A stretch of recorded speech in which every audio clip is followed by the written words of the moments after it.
cal reduir la contaminació de l'aire per promoure la salut, però sobretot per protegir-la, no? I hi ha el compromís de l'equip tècnic i de l'equip de govern que aquesta ordenança serà revisable segons l'experiència que ens vagi portant quan s'implementi, no? Com totes les normes haurien de ser flexibles i poder ser revisables, no? Jo no sé si els canvis polítics fan avançar la societat.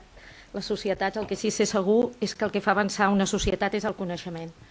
I per això insisteixo en que és molt important, quan es volen prendre mesures que poden afectar d'una manera negativa segons quins veïns, que s'expliquin les coses molt bé, i no només que s'expliquin molt bé, sinó que s'expliqui el per què es fa això.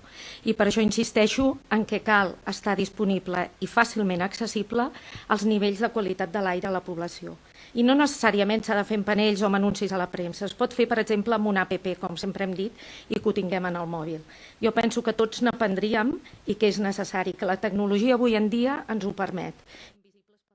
Pensem nosaltres que és important, que la societat avança cap aquí, que la gent ha de tenir el coneixement dels índexs, per exemple, de diòxid de nitrogen que tenim en l'aire en cada moment i quines petites coses cadascú de nosaltres podem fer per millorar-ho, perquè ens hi va la nostra salut i cal protegir la nostra, la dels veïns i la de tothom. Moltes gràcies. Granollers Primàries.